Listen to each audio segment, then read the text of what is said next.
നമസ്കാരം. ഇങ്ങോട്ടുള്ള യാത്ര കുറച്ച് ദുർഘടമാണ്. കുറച്ചൊന്നുമല്ല, മുഴുവൻ ദുർഘടം പിടിച്ച വഴിയാ. റോഡ് മുഴുവൻ ചെളിക്കട്ടല്ലേ. തിരിച്ചു പോകുന്ന കാര്യം ആലോചിക്കുമ്പോഴാ പേടി തോന്നുന്നു. അത് മഴക്കാലമല്ലേ, എല്ലാ റോഡിന്റെ അവസ്ഥ ഇത് തന്നെയാ. ഇങ്ങനെ ഒരു റോഡും സ്ഥലവും ഞാൻ എൻ്റെ ജന്മത്ത് കണ്ടിട്ടില്ല. ഇവിടെ ഞങ്ങളും കുറെ മനുഷ്യർ താമസിക്കുന്നുണ്ട് സാറേ. ഇപ്പോ എല്ലാവർക്കും അങ്ങ് ടൗണിൽ താമസിക്കാൻ പറ്റൂ? നിങ്ങളിതൊക്കെ ശീലിച്ചു പോയി. പുറത്തുനിന്ന് ഒരാൾ വരുന്ന കാര്യമാണ് ഞാൻ പറഞ്ഞത്. കാർ റോഡിൽ കിടന്ന് വട്ടം കറങ്ങുകയല്ലേ. കാറും കൊണ്ട് വന്നതേ അബദ്ധം. ഇവിടൊക്കെ വരുന്നെങ്കിൽ ജീപ്പും കൊണ്ട് വന്നേ പറ്റൂ. അല്ല, ആരാ പെൺകുട്ടിയുടെ അച്ഛൻ? ഞാനാ. എൻ്റെ പേര് രാജപ്പനെന്നാ, ലോറി ഡ്രൈവറാ. ഇതെൻ്റെ പെങ്ങടെ മകനാ. ഞാൻ പോസ്റ്റൽ ഡിപ്പാർട്ട്മെൻറ്റിലായിരുന്നു. റിട്ടയർ ചെയ്തിട്ട് 3-4 വർഷമായി. ഞാൻ താമസിക്കുന്നത് അടൂരിലാ. ഇത് മണിയാശാൻ, എനിക്ക് വേണ്ടപ്പെട്ട ആളാ. നമുക്ക് അകത്തിരുന്ന് സംസാരിക്കാം.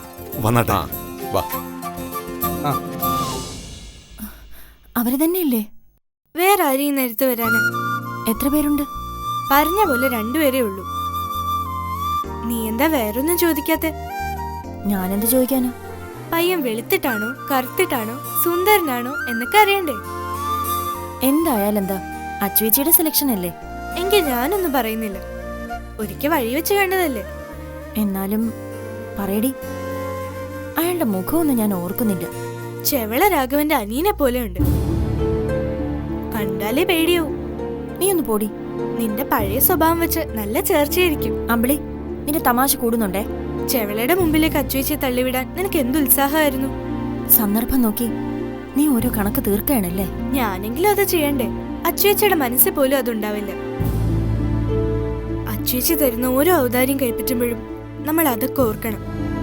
കുറ്റബോധം ഉണ്ടാവാൻ മാത്രമല്ല, മുന്നോട്ടുള്ള ജീവിതത്തിനും അത് ഉപകരിക്കും. നീ വിഷമിക്കണ്ട. ആ ചേട്ടൻ എനിക്കിഷ്ടപ്പെട്ടു. എന്നാ ഞാൻ പിന്നെ അടുക്കളയിലോട്ട് ചെല്ലട്ടെ.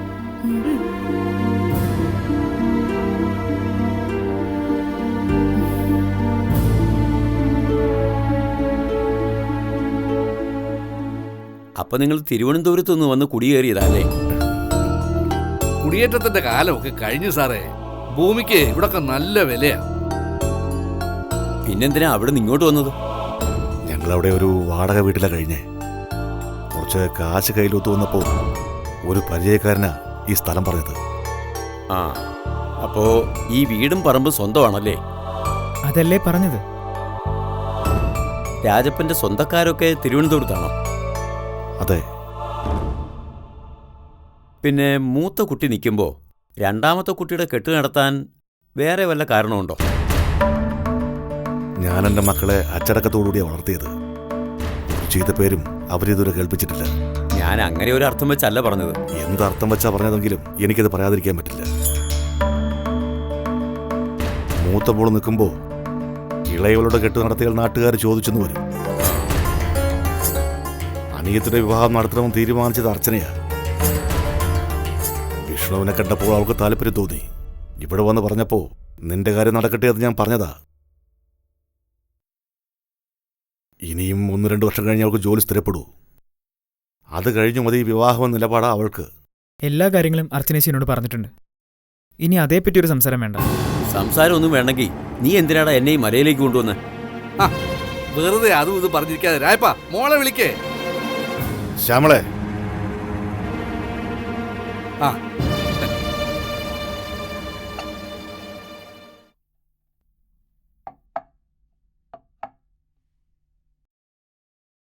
ഇത് എന്റെ ഭാര്യ. അത് ഏറ്റവുളയ മോളാ.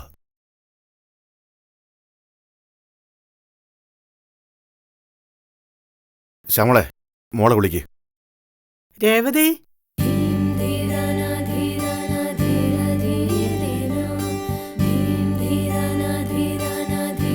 വാ മോളെ. എന്താ കുട്ടിയുടെ പേര്? രേവതി.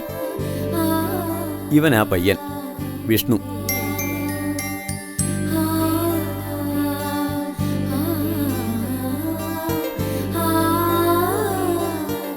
കുട്ടി ഏതുവരെ പഠിച്ചിട്ടുണ്ട്? അത് +2. പിന്നെ പഠിച്ചില്ലേ? ഇല്ല. എന്താ തോറ്റുപോയോ? ഇന്നത്തെ കാലത്ത് പെൺകുട്ടികൾക്ക് ഡിഗ്രി എങ്കിലും വേണ്ടേ? എനിക്കതിനുള്ള പഠിപ്പൊന്നുമില്ലല്ലോ. നിന്റെ കാര്യമല്ല പറഞ്ഞത്. നീ ഒരു സർക്കാർ ഉദ്യോഗസ്ഥൻ ഉണ്ടാക്കുന്നതിനേക്കാൾ കൂടുതൽ കാശ് സമ്പാദിക്കുന്നില്ലേ? അല്ല, തോറ്റ വിഷയം എന്താ എഴുതിയെടുക്കാത്തത്? കല്യാണം കഴിയട്ടെ, ഉത്തരം ഞാൻ തരാം.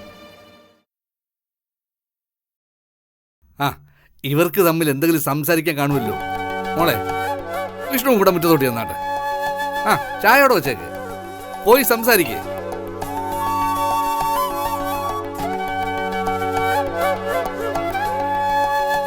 മോളെ മോടിച്ചില്ലേ?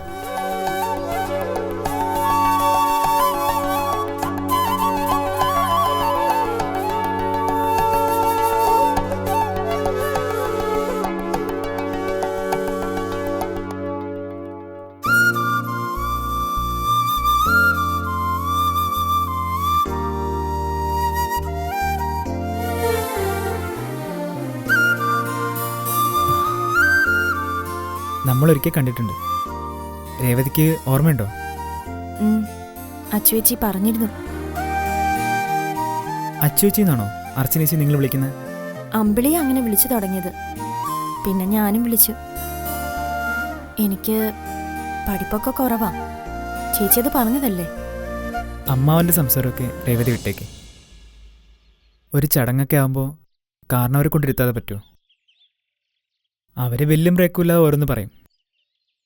ഞാനിതൊന്നും കാര്യമാക്കാറില്ല. അർച്ചന ചേച്ചിയുടെ അനിയത്തി എന്ന നിലയിലാണ് ഞാൻ രേവതിയെ കാണാൻ വന്നത്.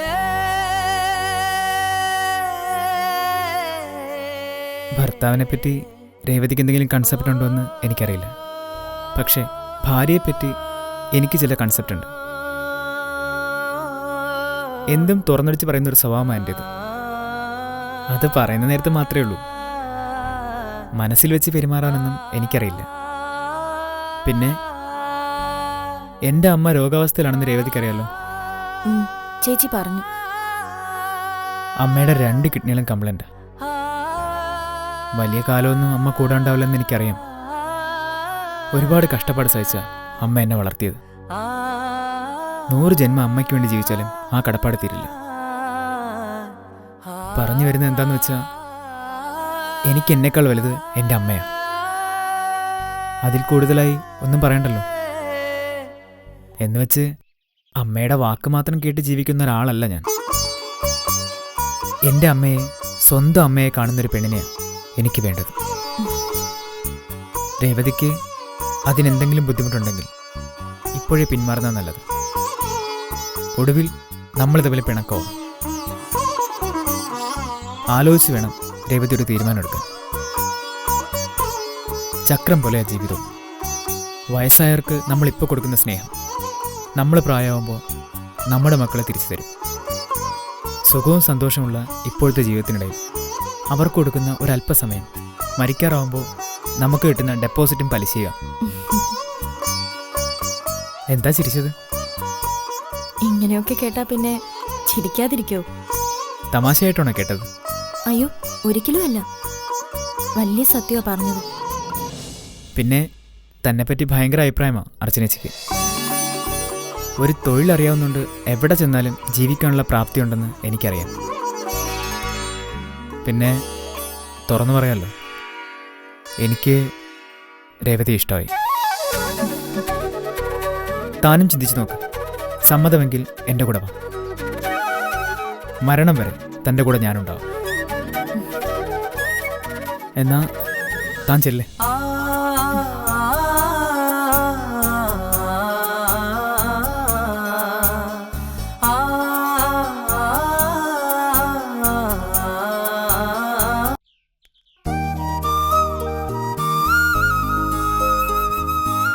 എന്നാ പോവാടാ.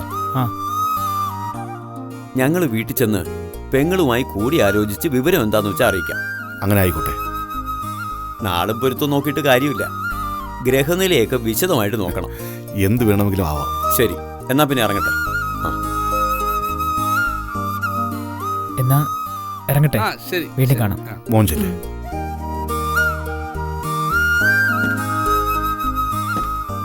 എന്തായാലും അർച്ചന കണ്ടെത്തിയ പയ്യൻ യോഗ്യനാ. അവള് വെറുതെയാണോ തിടുക്കം കാണിച്ചത്? നടന്നു കിട്ടിയ നിങ്ങളുടെ ഭാഗ്യം. ജീവിക്കാൻ പഠിച്ച പയ്യനാവൻ. ആ അമ്മാവൻ ഇടങ്കോലിടുമെന്ന കാര്യത്തിലാണ് എനിക്ക് സംശയം. ഒരരസികൻ. അവനൊരു തീരുമാനമെടുത്താൽ അയാൾക്കൊന്നും ചെയ്യാൻ പറ്റില്ല ആശാനെ. ആ ശരി, എന്നാ പിന്നെ ഞാൻ അങ്ങോട്ട് ഇറങ്ങട്ടെ. വൈകുന്നേരം കാണാം. ശ്യാമളെ, നിനക്ക് പയ്യനെ ഇഷ്ടപ്പെട്ടോടി? ഏ?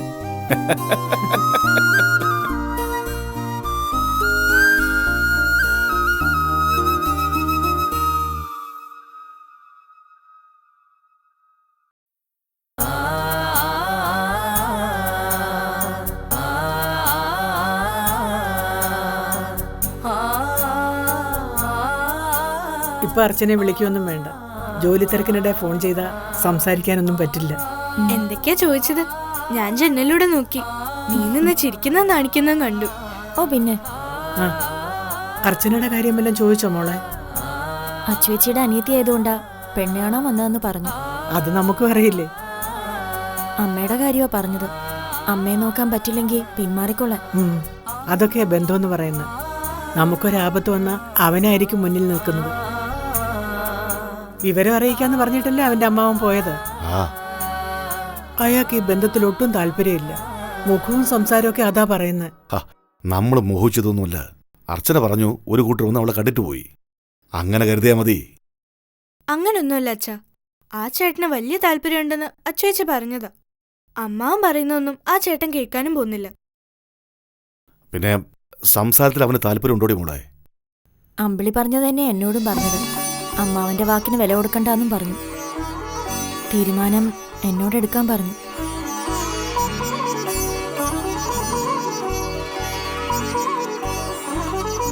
നിങ്ങൾ കരുതുന്ന പോലെയൊന്നുമല്ല.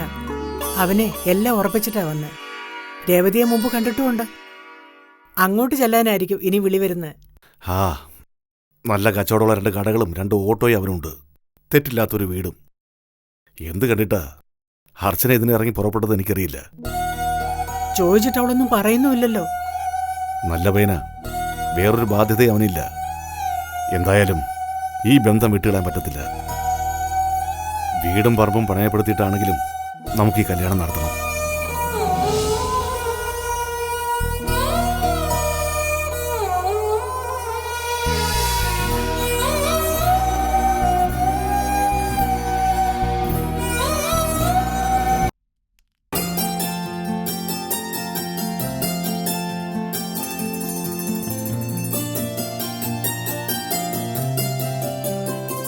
ഇപ്പൊ അർച്ചനയുടെ വീട്ടിൽ പെണ്ണ് കാണൽ ചടങ്ങ് നടക്കുകയാണല്ലേ? അതെ മാഡം. ഞങ്ങളുടെ സ്ഥലം കണ്ട് ഇഷ്ടപ്പെടാതെ പോവോന്നാ ഇപ്പൊ എന്റെ ടെൻഷൻ. അതിലെന്താ കുഴപ്പം? അങ്ങനെ ഒരു സ്ഥലത്തുള്ള പെണ്ണിനെ കല്യാണം കഴിക്കുന്നല്ലേ ഉള്ളൂ. അവിടെ ചെന്ന് താമസിക്കുന്നൊന്നുമില്ലല്ലോ. അവൻ ഇങ്ങനെ ഒരു ബന്ധം കിട്ടുന്നത് ഭാഗ്യമെന്നേ ഞാൻ കരുതും. അർച്ചനയെ പറ്റി ഞാൻ മനസ്സിലാക്കിയിട്ടുള്ളത് പറയാം. എല്ലാരേക്കാളും താഴെയാണെന്ന വിചാരോ അർച്ചനയ്ക്ക്. ഞാൻ വളർന്ന സാഹചര്യം അതാണ് മാഡം.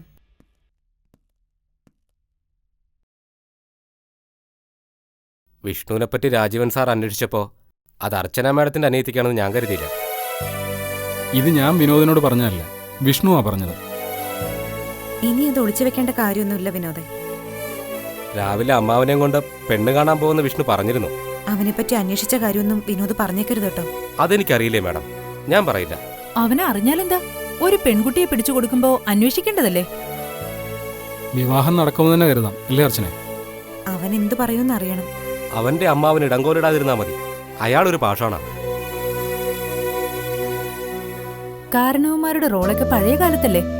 അവൻ പെൺകുട്ടിയെ നേരത്തെ കണ്ടിട്ടുണ്ട്. ആ ഇഷ്ടം മനസ്സിൽ വെച്ച അവൻ പോയത്. മനസ്സിലൊരു മുഖം പതിഞ്ഞ ആര് പറഞ്ഞാലും പിന്നെ അത് മായില്ല.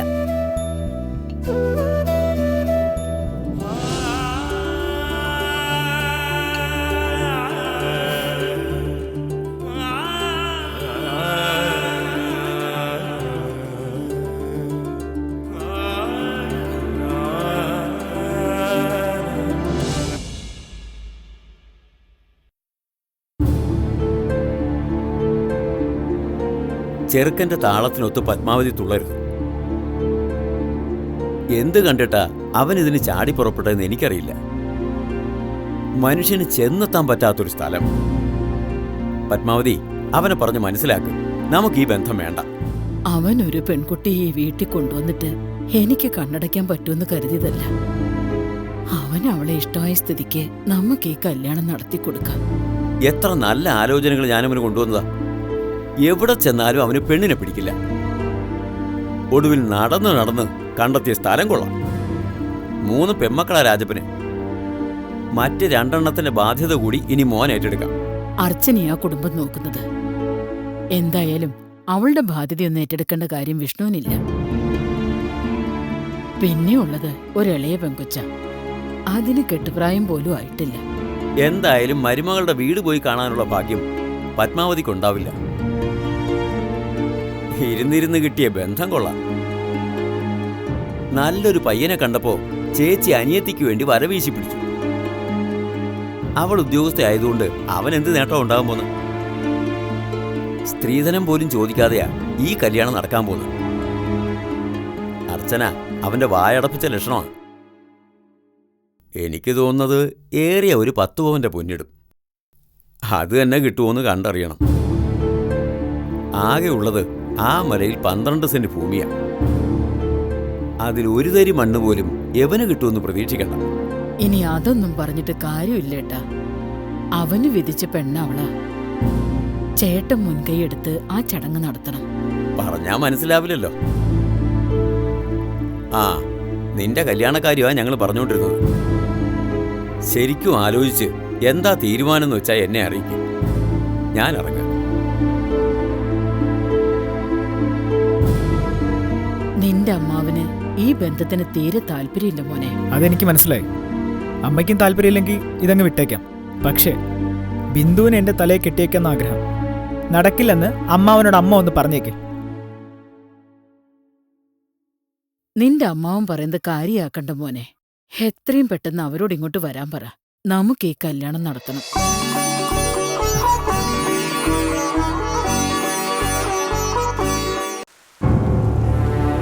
സുധി ആ വഴിക്ക് പോകുമോ എന്ന് ഞാൻ നേരത്തെ സംശയിച്ചതാ. ഒരേ ബാങ്കിൽ ജോലി ചെയ്യേണ്ടി വരികയാണെങ്കിൽ എന്തെങ്കിലും ഒരു കൂടിക്കാഴ്ച അവർ തമ്മിൽ ഉണ്ടാകുമെന്ന് ഞാനും ചിന്തിച്ചു. പക്ഷേ ഇത്ര പെട്ടെന്ന് ഇങ്ങനൊരു വഴിക്ക് അവൻ തിരിയുമെന്ന് ഞാൻ കരുതിയില്ല. ഇനി നമുക്കൊന്നും ചെയ്യാൻ കഴിയില്ല. നമ്മുടെ പരിധിക്ക് പുറത്തായി കാര്യങ്ങൾ. ഇനി അർച്ചനയ്ക്ക് സുധിയെ പേടിച്ച് ഒളിച്ചിരിക്കാനും കഴിയില്ല. നമ്മൾ പേടിച്ചത് അർച്ചനെ ഓർത്ത് മാത്രം. ആ പേടി വെറുതെയാണെന്ന് തിരിച്ചറിയുകയും ചെയ്തു. അളിയെ നോക്കിക്കോ, സുധി അവളുടെ അടുത്ത് എന്നാൽ എന്തൊക്കെയുണ്ട് സുധി എന്നാവും അർച്ചന ചോദിക്കാൻ പോകുന്നത്. ഒരർത്ഥത്തിൽ നടരാജൻ പറയുന്നത് ശരിയാ. ചിലപ്പോ അങ്ങനെ സംഭവിച്ചെന്നും വരും. ചിലപ്പോഴല്ല, ഉറപ്പായി അതന്നെ സംഭവിക്കും. സുധിയുടെ ഭാര്യയ്ക്കും കുഞ്ഞിനും സുഖമല്ലേ എന്നും അവൾ ചോദിക്കും. അതോടെ തീരും അവന്റെ എല്ലാ ആവേശവും. പക്ഷേ അവൻ അത് കേട്ടൊന്നും പിന്മാറില്ല നടരാജ. അവളിലൊരു പിടി അവൻ ഇപ്പോഴും ഉണ്ടല്ലോ. താലികെട്ടിന്റെ കാര്യവും അളിയൻ പറഞ്ഞു വരുന്നത്. അവൾ അത് നിരസിച്ച പിന്നെ എന്തെങ്കിലും തെളിവ് അവന്റെ കയ്യിലുണ്ടോ? കുഞ്ഞിന്റെ കാര്യം പറഞ്ഞ അബോർട്ട് ചെയ്തു എന്നല്ലേ അവൾക്ക് പറയാൻ പറ്റൂ. ഇനി ഒന്നും സംഭവിക്കാനില്ല അളിയൻ. അളിയനും ജയന്തിയും വെറുതെ ഓരോന്ന് ആലോചിച്ച് BP കൂട്ടാതിരുന്ന മാത്രം മതി. നടരാജൻ പറയുന്ന പോലെ ഞാൻ ഇങ്ങനെയൊക്കെ കരുതി സമാധാനിച്ച് തന്നെ ഇരുന്നേനെ. പക്ഷേ ഇനി എനിക്കതിന് കഴിയില്ല. അർച്ചനെ അവൻ എത്രമാത്രം ഇഷ്ടപ്പെട്ടിരുന്നു എന്ന് ഞാൻ തിരിച്ചറിഞ്ഞത് അവളെ കണ്ടുമുട്ടിയതിനു ശേഷം മാത്രമാണ്. ഞാനും ജയന്തിയും പോലും അർച്ചനയെ വീണ്ടും ഒന്ന് കാണാൻ ആഗ്രഹിക്കുന്നുണ്ട്. അവളെ ജീവന തുല്യം സ്നേഹിച്ചിരുന്ന സുധിയുടെ കാര്യം പിന്നെ പ്രത്യേകം പറയണോ? അവളെ മറന്നു കളയാൻ അവന് കഴിയില്ല. അർച്ചനയെ അവൻ കണ്ടാൽ എങ്ങനെ പ്രതികരിക്കുമെന്ന ഇപ്പോഴത്തെ എന്റെ പേടി. സ്വസ്ഥത കിടാൻ പോകുന്നത് ആ പാവം പെണ്ണിന്. എന്റെ മോൻ ഇങ്ങനെ ഒരു വിധി സമ്മാനിച്ചത് ഞാൻ തന്നെയാ. എന്റെ മുഖത്ത് നോക്കി അവൻ പറഞ്ഞ വാക്കുകൾക്കൊന്നും ഞാൻ അവനോട് ചെയ്ത അപരാധങ്ങൾക്കുള്ള ശിക്ഷയാവില്ല. എന്തൊരച്ഛനാണോ ഞാൻ, മകന്റെ മനസ്സറിയാത്ത അച്ഛൻ. ജീവിക്കേണ്ടത് അവനാണെന്നൊരു ബോധം പോലും എനിക്കെന്നില്ലാതായി പോയി. അളിയ, ഇനി എല്ലാം കണ്ടും കേട്ടും അനുഭവിച്ചേ തീരും.